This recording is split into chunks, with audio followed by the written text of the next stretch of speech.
12월 11일 전도서 2장 1절부터 11절까지 말씀을 우리가 함께 나누려고 합니다. 전도서 2장 1절부터 11절까지의 말씀 우리 한번 말씀을 읽어보도록 하겠습니다. 나는 내 마음에 이르기를 자 내가 시험 삼아 너를 즐겁게 하리니 너는 낙을 누리라 하였으나 보라 이것도 헛되도다. 내가 웃음에 관하여 말하여 이르기를 그것은 미친 것이라 하였고 희락에 대하여 이르기를 이것이 무슨 소용이 있는가 하였노라. 내가 내 마음으로 깊이 생각하기를 내가 어떻게 하여야 내 마음을 지혜로 다스리면서 술로 내 육신을 즐겁게 할까? 또 내가 어떻게 하여야 천하의 인생들이 그들의 인생을 살아가는 동안 어떤 것이 선한 일인지를 알아볼 때까지 내 어리석음을 꼭 붙잡아 둘까 하여 나의 사업을 크게 하였노라. 내가 나를 위하여 집들을 짓고 포도원을 일구며 여러 동산과 가온을 만들고 그 가운데에 각종 가목을 심었으며 나를 위하여 수목을 기르는 살림에 물을 주기 위하여 못들을 팠으며 남녀노비들을 사기도 하였고 나를 위하여 집에서 종들을 낳기도 하였으며 나보다 먼저 예루살렘에 있던 모든 자들보다 내가 소와 양떼의 소유를 더 많이 가졌으며 은금과 왕들이 소유한 보배와 여러 지방의 보배를 나를 위하여 쌓고 또 노래하는 남녀들과 인생들이 기뻐하는 처첩들을 많이 두었노라. 내가 이같이 창성하여 나보다 먼저 예루살렘에 있던 모든 자들보다 더 창성하니 내 지혜도 내게 여전하도다.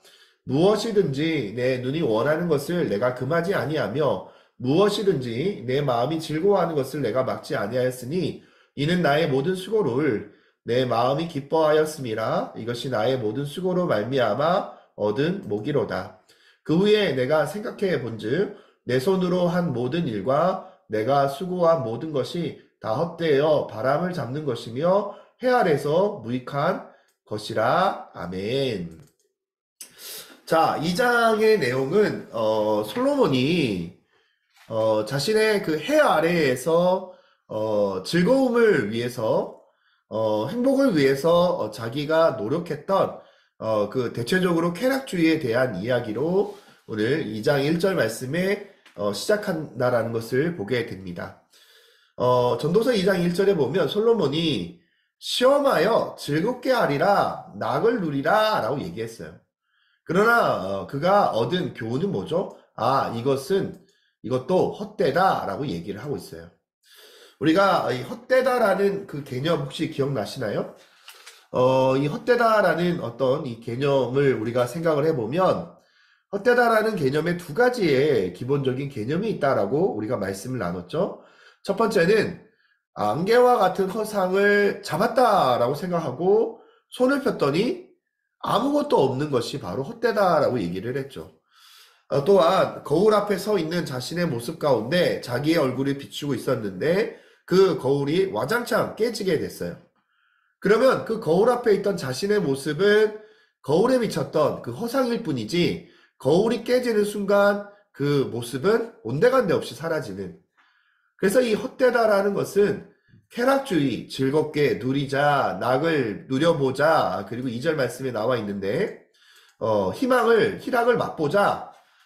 내가 웃음에 관하여 말하여 이르기를 그것은 미친 것이라 하였고 희락에 대하여 이르기를 이것이 무슨 소용이 있는가? 잡았는데 바람과 같고 거울에 비친 나는 깨어지면 아무것도 없는 무슨 소용이 있겠는가? 아무것도 남아있는 것이 없다라고 그렇게 얘기를 합니다. 그리고 솔로몬은 자기의 마음의 지혜로 이 술로 어떻게 육신을 즐겁게 할까? 또 천하의 어떤 어리석음을 어떻게 자기가 지혜로 사람들에게 일깨울까? 노력을 했다라는 거예요. 솔로몬은 지혜로 인간의 마음을 다스린다면 행복이 오지 않을까? 그리고 술로 우리 육체를 즐겁게 해서 행복이 오지 않을까? 이 쾌락이 어디에 있는 걸까? 그래서 그가 한 가지 결단을 하게 되는데 일 중독에 빠지게 돼요. 처음에는 쾌락주의에도 빠져봤고 지혜를 통해서 인생들을 다스려 볼 생각도 했고 마지막에는 이 솔로몬이 그 마음의 진정한 행복을 위해서 일 중심으로 빠지게 되는데 그 말씀이 4절부터 나와 있는 이야기예요. 우리가 그 내용을 잠깐 먼저 설명을 하면 솔로몬은 어떻게 해서 인간의 인생에 행복이 찾아올까?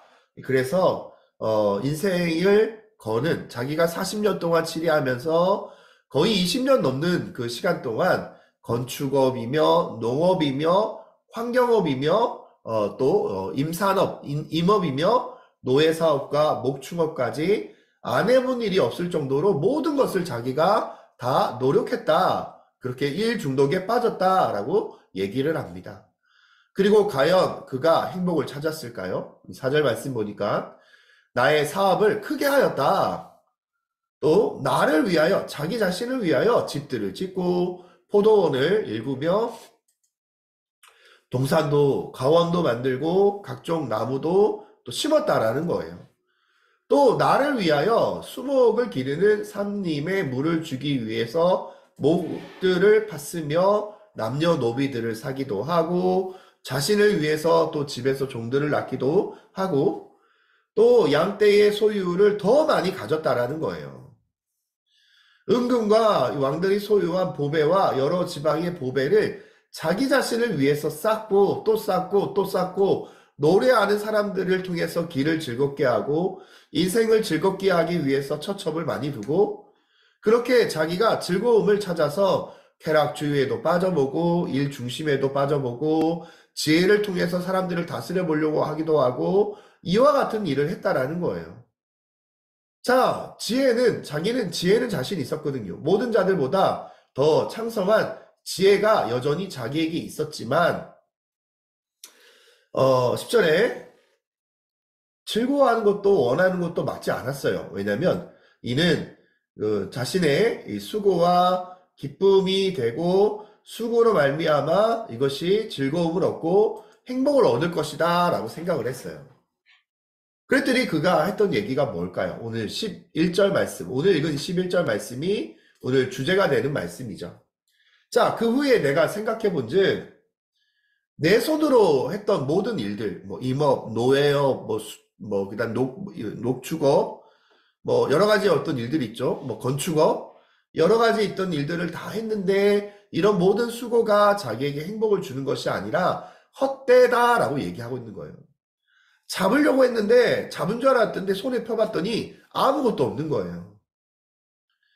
그리고 그가 거울을 봤는데 자신의 모습이 있어요. 그런데 그 거울이 깨지고 와장창 영원하지 않는 거울이 깨지고 나니까 이 거울이 하나도 자기의 실제가 없는 거예요. 그래서 해 아래의 인생은 무익한 것이구나 라고 얘기를 합니다. 우리가 그 전에 1장에도 17절에도 바람을 잡으려고 하는 줄을 깨달았도다 라고 얘기하면서 미친 것이구나. 내가 다 해봤는데 이거는 미련한 짓이구나. 이거는 광기구나. 중독이구나. 아무짝에 쓸모없는 것이구나 라고 얘기했다라고 우리가 얘기를 했죠. 여러분들 이솝의 우화 중에 여우와 신포도에 관한 이야기 아시죠? 저는 솔로몬이 그 대장 여우가 아니라 다행이다라고 생각을 해요. 수백 마리의 여우가 높은 그 절벽 위에 있는 포도나무에 올라가서 누가 그 포도를 차지할까 싸우고 막 경쟁하고 밟고 올라가서 대장 여우가 올라가서 이 달콤한 정말 꿀이 뚝뚝뚝뚝 떨어지는 이 포도 열매를 먹으면서 와 이렇게 맛있다라고 얘기하려고 그 포도를 먹었더니 너무나 셔서 뱉어버리고 싶을 정도로 너무나 신 포도인 거예요. 그러나 이 대장 여우는 여유를 가지고 와 너무 달다. 그 속으로는 이렇게 생각하는 거죠. 내가 여기까지 어떻게 올라왔는데 내가 여기까지 올라오기 위해서 얼마나 많은 사람들과 경쟁하고 얼마나 많은 사람들과 내가 승리해서 이겼을까. 사실 솔로몬도 그렇게 할 수 있었어요. 내가 이 노력과 내가 이 정상과 내가 나의 인생 가운데 이 정도의 어떤 지혜를 가지고 내가 행복을 찾았다라고 얘기할 텐데 그가 신포도를 맛있다라고 하지 않고 이거는 쉬어서 못 먹어 라고 얘기했던 것은 우리에게 오늘 전도서의 말씀을 통해서 자신이 모든 것을 잃었고 자신이 모든 것을 누렸지만 결과적으로 자신에게 남는 것은 손을 펴보니까 아무것도 없고 바람을 잡는 것과 같은 이 쾌락주의나 일 중독이나 하나님 없는 해 아래서의 인생은 무익하고 수고밖에 없구나, 헛된 인생이구나 라는 것을 우리에게 알려준다라는 것, 얼마나 전도서가 은혜가 되는 말씀입니까? 오늘도 이 전도서의 말씀을 묵상하면서 나의 인생 가운데 하나님께서 나의 삶을 통해서 내가 헛된 것을 쫓아가지 아니하고 내가 해 아래에 완전한 것은 하나님밖에 없잖아요. 하나님 말씀과 하나님의 말씀에 따라 영원히 사는 우리들밖에 없어요. 내가 이 해 아래에 있는 무익한 것을 쫓아가는 그런 어리석은 여우들과 같이 되지 않고 내가 하나님의 말씀을 붙들고 오늘도 믿음으로 승리할 수 있도록 오늘도 당당하게 하나님과 동행하며 하나님의 뜻을 구하는, 또 영원하신 하나님만 바라보며 소망하는 귀한 믿음의 은혜가 저희들 가운데 있기를 주님으로 축복합니다. 감사합니다.